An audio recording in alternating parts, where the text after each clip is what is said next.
पलक झंबर जी, राधे राधे फरीदाबाद से। राधे राधे। राधे राधे महाराज जी।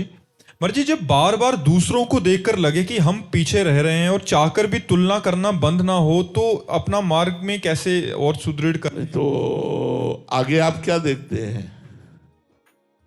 मोटरसाइकिल, गाड़ी, पद, प्रतिष्ठा, रुपया, पैसा, क्या देखते हैं आप? आगे तो संसारिक वस्तुएं ही देख रहे हैं महाराज जी। तो ये कोई देखना हुआ है तो नाशवान बात है। देखना तो ये है कि आगे हमसे निकला जा रहा अध्यात्म में, भजन में, तब तो बात नहीं है। तो सब बेकार की चीजें। अभी मर जाओगे तो तुम्हारे साथ क्या जाएगा? तुम्हारी गाड़ी, तुम्हारा रुपया, बैंक बैलेंस, मित्र, पति, पुत्र, परिवार सब यहीं रह जाएगा। ये देखना कोई अच्छा देखना नहीं है, और इसकी पूर्ति तो कभी हो ही नहीं सकती। आगे वाले को देखना, सामने वाले को देख करके जीना, ये तो जलन का जीवन है। एक लड़के ने अपने पिताजी से कहा, बड़े धनी मानी थे, स्कूल पैदल जाता था। तो एक दिन देखा एक लड़का साइकिल से निकला। ये बढ़िया यार, पैदल से तो बहुत अच्छी चीज है। सामने वाले को साइकिल में जाते देखा, उसने कहा, पिताजी हमको एक साइकिल ले दो। चलो बेटा है, ले दिया। अब कुछ दिन साइकिल से चला तो बगल से एक स्कूटी से निकल गया। यार इसमें तो पैर भी नहीं चला ले, केवल हाथ का ही सहारा दे रहा है। बोले पापा कल से स्कूल हम नहीं जाएंगे। बोले क्यों? बोले मुझे स्कूटी चाहिए, मोटरसाइकिल चाहिए। धनी मानी थे, मोटरसाइकिल दे दी। कुछ दिन मोटरसाइकिल से चले तो पानी गिर रहा था, हवा चल रही थी, भींग रहा था। देखा कि कार में शीशा बंद, आराम से बैठा आदमी बगल से निकल गया। यार क्या चीज है, मकान में जैसे बैठे। घर गया, मोटरसाइकिल खड़ी कर दी, पिताजी से कहा, पिताजी जब कार खरीदोगे तो स्कूल जाएंगे। वो धनी मानी थे, उन्होंने कार खरीद दी। एक दिन बहुत जाम लगा हुआ था।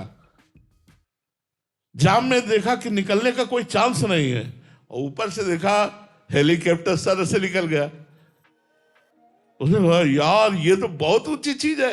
गए, बोले पिताजी कार खड़ी है, कल से हम जब हेलीकॉप्टर लोगे तब स्कूल जाएंगे। तो थप्पड़ मारा, कालाम कटा के घर बैठ, तेरे लिए हेलीकॉप्टर ले। हमारी कुछ दशा ऐसी ही है, हम आगे सामने वाले को देखते जाए तो कहां तक देखते जाए, एक से एक बढ़कर मिलता जाएगा और मुझे कभी शांति नहीं होगी।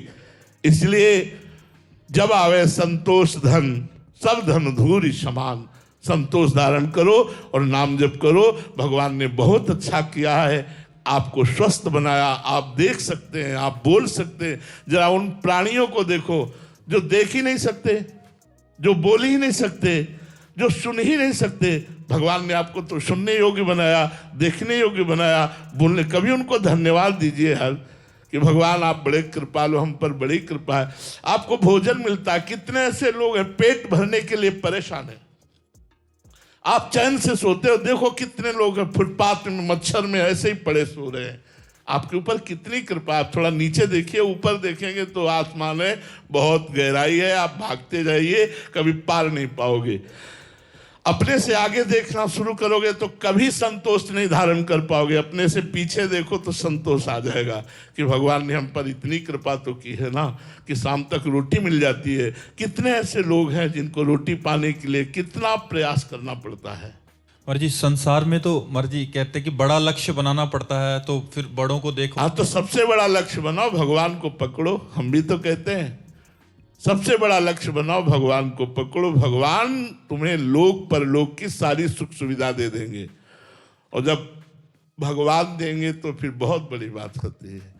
भगवान की तरफ से जब जीव को पुरस्कार मिलता है तो बड़ा मंगलमय होता है। इसीलिए हम प्रार्थना करते हैं सबसे, इस लोक और परलोक में आनंद प्राप्त करने के लिए कलयुग में केवल नाम की साधना ही सर्वश्रेष्ठ है, जो भगवत प्राप्ति कराने में सहज है। ना इसमें ध्यान परिपक्व हो सकता है, ना इसमें यज्ञ परिपक्व हो सकती है, ना इसमें पूजा परिपक्व हो सकती है। कृतयुगे ध्यायते विष्णुम, त्रेतायाम यजते मखई, द्वापरे परिचर्यायाम कलौ तद्धरि कीर्तनाते। भगवान व्यास देव जी ने कहा है, हरे नाम हरे नाम हरे नाम केवलम कलौ नास्तेव नास्तेव नास्तेव गतिर्न था। इसलिए खूब नाम जप करो और मंगल में भगवान की शरण में रहो। शशांक पांडे जी, प्रयागराज से। राधे राधे महाराज जी। महाराज जी, निर्मल मन जन सो मोहि पावा, मोहि राधे, कपट छल राधे, छिद्र न राधे, भावा। राधे। महाराज जी, हम कैसे जाने कि हमारा मन इतना निर्मल हो गया है कि प्रभु के चरणारविंद में रति होने लगी है और भगवान के आश्रित हो रहा है? जब पेट भरता है तो किसी दूसरे को साक्षी बनाने की जरूरत नहीं होती कि भैया तुम पास में बैठो, जब हमारा पेट भरे तो हमें बता देना कि हम छक गए हैं। खुद अनुभव होने लगता है। जब हमारा निर्मल मन होता है तो अन्य मलिन चाहें मिटने लगती हैं। भगवान का स्मरण सतत इकतार होने लगता है। तदर्पिता अखिलाचारिता तद स्मरणेन परम व्याकुलतेति। समस्त आचरण भगवान को समर्पित और जरा सा भी भगवत विस्मरण होने पर मन व्याकुल हो जाता है, व्यथित हो जाता है, तो समझे कि हमारा मन पवित्र हो रहा है। जब तक मलिन वासनाएं हैं, जब तक शरीर और इंद्रियों से भोग भोगने वाले इन क्रियाओं में सुख का अनुभव हो रहा है, तब तक मन मलिन है।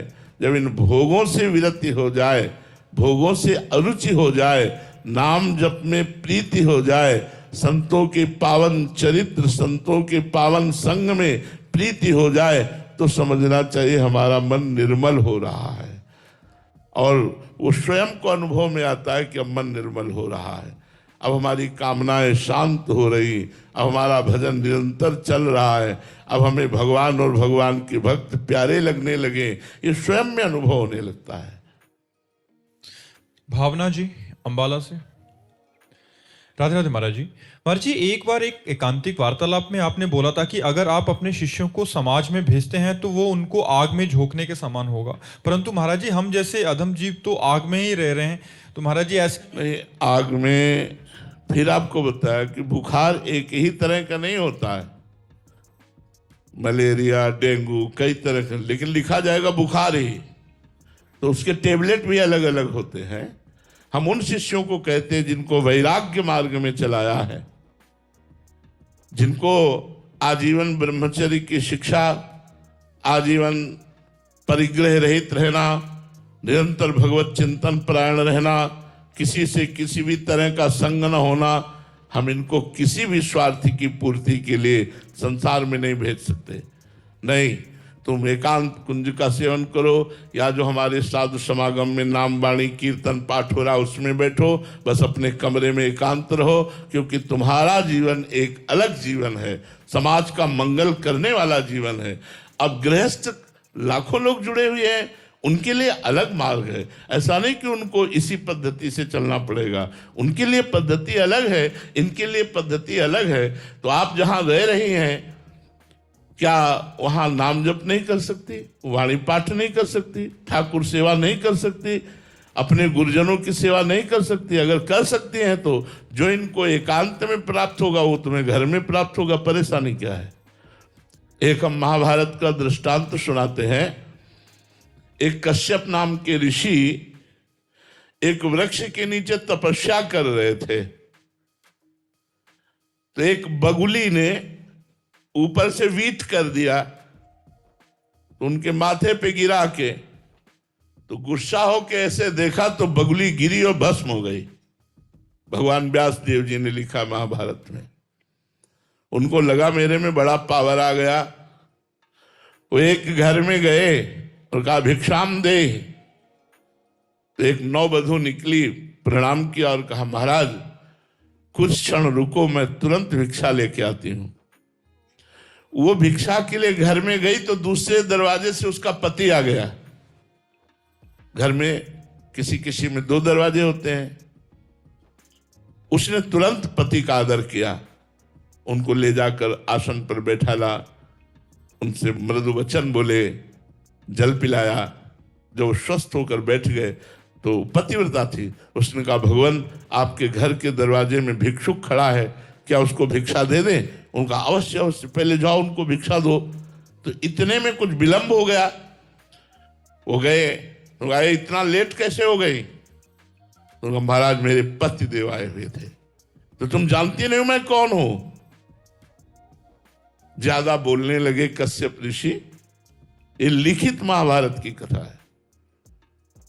उसने कहा महाराज मैं अपने पातिव्रत धर्म के प्रताप से मैं देख रही हूं कि तुम्हारा अंधा और बूढ़ा बाप किस तरह से क्लेश को प्राप्त हो रहा है, और तू यहां तपस्या का नाटक कर रहा है।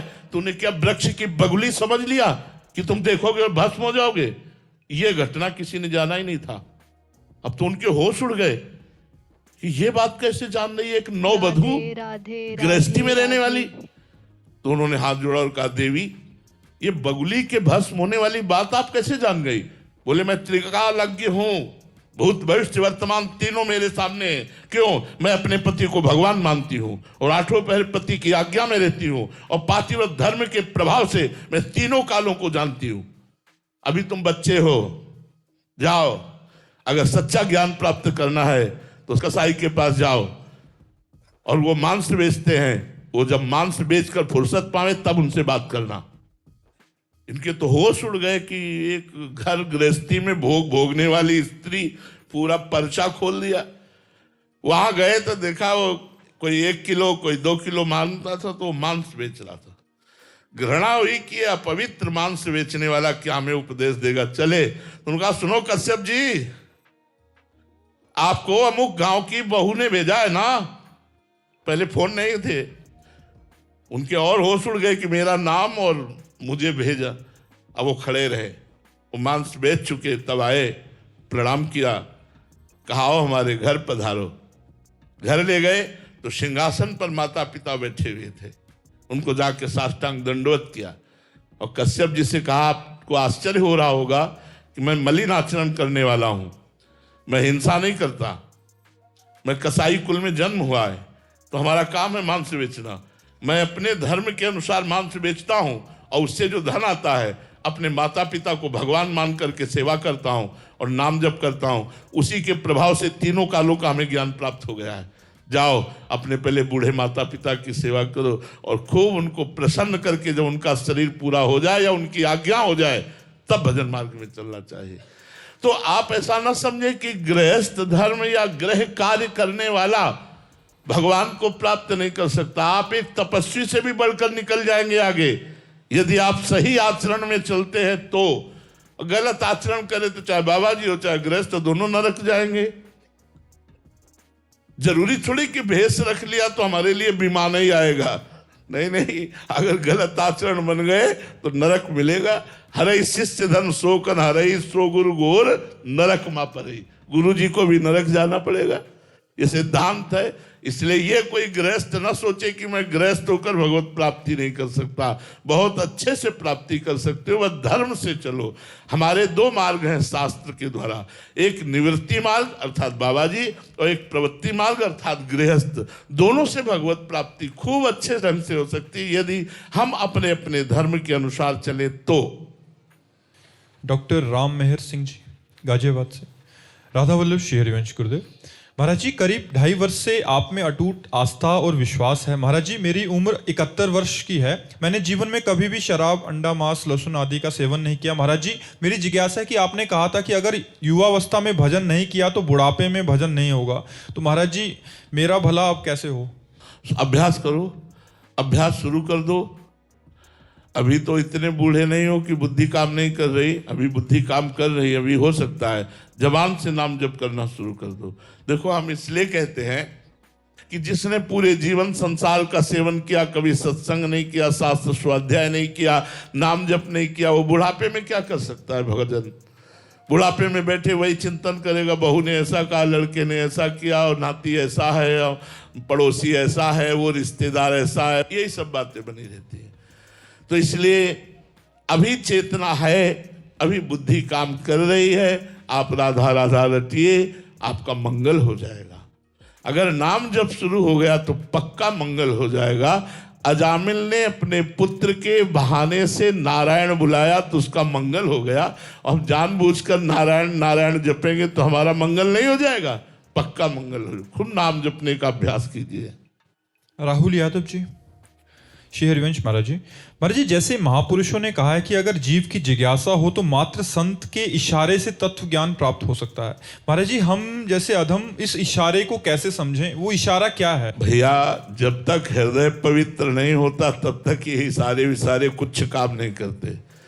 जनक जी से अष्टावक्र जी ने कहा था, मैं तुम्हें ब्रह्म ज्ञान प्राप्त करा दूंगा। घोड़े की रकाब पर पैर रखकर घोड़े पर बैठने में जितना समय लगता है, मतलब रकाब पे पैर रखा, घोड़े पे बैठ गए, कितना लगा, इतने में तुम्हें ब्रह्म बोध करा दूंगा। क्यों? तैयार भूमि है, विदेह राज है, तैयार भूमि है, ब्रह्मबोध कराने में देर थोड़ी। अब अपने लोग ब्रह्मबोध, शरीर अभिमान में पुष्ट हैं, भोगों के सुख में निमग्न हैं। अरे राधे ब्रह्मबोध को राधे ऐसे राधे। खीर समझ लिया, क्या खा लेंगे। यद्यपि मृषा छूटति कठिनई, जड़ चेतन ही ग्रंथि पड़ गई। यद्यपि मृषा छूटति कठिनई, यद्यपि हम असंग हैं, हम जीवन मुक्त हैं, हमें ना कभी कोई बांध सका है, ना हम बंधेंगे, ना हमें कोई मार सका है, ना हम मरेंगे। नैनम छिन्दन्ति शस्त्राणि नैनम दहति पावकः, न चैनम क्लेदयन्त्यापो न शोष्यति मारुतः। अशोच्य, अछेद्य, अक्लेद्य, ऐसे हम हैं। लेकिन हम कहाँ हैं? इस पंचभूत के देह में अपने राग को पुष्ट कर लिया। अब तो मैं पुरुष हूं, मैं स्त्री हूं, अब मुझे भोग चाहिए, अब मान चाहिए, रुपया चाहिए, बस फिसल गए। अब कहाँ प्राप्त होने वाला है वो? अगर कभी भगवान संत समागम भी देते हैं तो हमारे अंदर आता है, संत अगर सिद्ध हो तो हमारी कामना की पूर्ति हो जाए, हम जो चाहते हैं वो पूर्ण हो जाए। लेकिन ये नहीं चाहेंगे कि हमारी चाहतों का नाश करके भगवान का प्रेम प्रदान करें। हम यही संतों से भी चाहेंगे कि हमारी कामनाओं की पूर्ति हो। इसलिए ब्रह्म ज्ञान तो बहुत कठिन है। ज्ञान के पंथ कृपाण के धारा, परत खगेश लगे नहीं पारा। देर नहीं लगती गिरने में, इसलिए नाम जप करो, भगवान की शरण में रहो, वो ज्ञान करा देंगे, वो ब्रह्मबोध भी करा देंगे। आचार्य वेद प्रकाश जी वृंदावन से, श्री हरिवंश महाराज जी सादर प्रणाम। महाराज जी, ब्रजवासी जन को भागवत में ब्रज जन कहा गया है, वे अपने स्वरूप को कैसे पहचाने महाराज जी? जब तक श्री कृष्ण में अपनापन नहीं होगा तब तक अपने स्वरूप को नहीं जाना जा सकता, क्योंकि हमारे स्वरूप ही श्री कृष्ण है। बहुनाम जन्मनावंते ज्ञानवान माम प्रपद्यते, वासुदेवा सर्वमिति सा महात्मा सुदुर्लभा। जो वासुदेव श्री कृष्ण है वही सब रूपों में विराजमान है, वही हमारी आत्मा है, पर हमारा उनसे संबंध होना चाहिए। जैसे सखा का भाव, पुत्र का भाव, हमारा पति भाव, स्वामी भाव, ये भाव होना चाहिए। अगर ब्रजवासी हो तो आपके अंदर एक ठसक होनी चाहिए, श्री कृष्ण हमारे। अब वो क्या, ये आप देखो, आपके श्री कृष्ण मित्र हैं या पुत्र हैं या गुरु हैं या आपके पिता हैं या आपके पति हैं, आपके प्रीतम हैं, आपके स्वामी हैं, क्या संबंध आप रखते हैं, उसी संबंध से आपके स्वरूप का अनुभव हो जाएगा। आपको ये देखना पड़ेगा आपने श्री कृष्ण को क्या माना है, क्या माना है। भगवान मानते हैं। अभी थोड़ी कच्चाई है गुरु। दुनिया के लिए भगवान होगा, ब्रजवासियों के लिए तो यार घर की चीज है, घर का वस्तु है, घर की वस्तु है। आओ थोड़ा अपने पन में आओ, अपने स्वरूप में आओ। हाँ, श्री कृष्ण आपके घर की वस्तु हैं, आपके हैं। देखो, एक ब्रजगोपी ने कन्हैया को देखा, बोले लाला इधर आ। लाला आ गए, खड़ा हो जाए, यहाँ खड़ा किया, बोले खड़े रहे, और गोबर की एक टिक्की लगाई और एक झबिया गोबर फेंक के आई, फिर दूसरी टिक्की लगाई। 11 झबिया जब फेंक के आई तो पूरे मुंह में टिक्की लगी थी। फिर गिना 1 2 3 4 5 6 7 8 9 10 11। जा लाला, हमको सासू को बतानी है कि 11 झबिया हमने गोबर की फेंकी। ऐसे हैं ब्रजवासियों के ठाकुर। ताई अहीर की छोहरिया छछिया भर छाछ में नाच नचावे। तो ब्रजवासियों को तो एक ठसक होनी चाहिए, मेरा लाला, मेरा मित्र, मेरा यार, मेरा प्यार। भगवान तो बाहरी लोग कहते हैं, हमारे ब्रज में भगवान कह के जयकारा बहुत कम जगह लगता होगा, अगर लगता होगा। नहीं तो राधा वल्लभ लाल की जय, बाके बिहारी लाल की जय, राधा रमण लाल की, ये लाल की जय, लाल की जय। अगर कहता है बाके बिहारी भगवान की जय तो पक्का बाहरी है वो। वो पक्का बैरी है, वो घर का नहीं, वो ब्रजवासी नहीं। तो हमें लगता है ब्रजवासियों को अपने ठाकुर के संबंध को पहचानना चाहिए। भगवान तो है ही, पर वो सबके लिए भगवान है। अपने लिए तो लाला है, अपने तो दोस्त हैं, अपने तो जीवन धन है, अपने तो प्राण धन है जी। आशु जी करनाल से। राधे राधे महाराज जी। महाराज जी मेरा प्रश्न है कि इस जन्म में जाने अनजाने में जो पाप हो गए हैं महाराज जी, उसका कोई प्रायश्चित है? हाँ, नाम संकीर्तनम यस्य सर्व पाप प्रणाशनम। नाम संकीर्तनम, खूब नाम संकीर्तन करो भगवान का, और ये नियम ले लो, अब लो नसानी अब ना नशई हो। आज तक पाप किया, अब पाप नहीं करूंगा, और नाम जब करने लगो, नाम कीर्तन करो, सारे पाप नष्ट हो जाएंगे। नाम संकीर्तनम यस्य सर्व पाप प्रणाशनम, समस्त पापों का नाश हो जाता है, चाहे वो वर्तमान का हो, चाहे वो भूत का हो, या भविष्य में हो जाए, सब पापों का नाश हो जाता है। भगवान का नाम जप करने वाले में कोई पाप नहीं रह जाता। इसलिए नाम को पकड़ो, राधा राधा राधा, कृष्ण कृष्ण कृष्ण, नाम पकड़ो, नाम जपने से सब ठीक हो जाएगा। अनीता शर्मा जी अंबाला से। राधे राधे महाराज जी, आपके चरणों में कोटि कोटि प्रणाम। महाराज जी क्या भोग और मोक्ष एक साथ संभव है? महाराज जी कई संतों और महापुरुषों ने भगवत प्राप्ति के लिए घर गृहस्थी धन वैभव ऐश्वर्य का त्याग किया है, जैसे मीरा भाई जी, राजा भरत जी, गौतम बुद्ध जी जैसे कई महापुरुष जन। तो महाराज जी संतों का चरित्र सुनने पर आता है कि उन्होंने वैराग्य अपनाकर भगवान को पाया। तो क्या हम जैसे अधम प्राणी जो घर गृहस्थी निभाते हुए, अपने घर परिवार के प्रति जिम्मेदारी निभाते हुए मोक्ष की प्राप्ति कर सकते हैं? एक ही दवा सबके लिए नहीं है, इसीलिए एक ही मार्ग नहीं बताया गया शास्त्रों में। बहुत से मार्ग, बहुत से उपाय बताए गए हैं। हर स्थिति के प्राणी को भगवत प्राप्ति हो सकती है। घोर विषयी को भी भगवत प्राप्ति हो सकती है, घोर पापात्मा को भी भगवत प्राप्ति हो सकती है।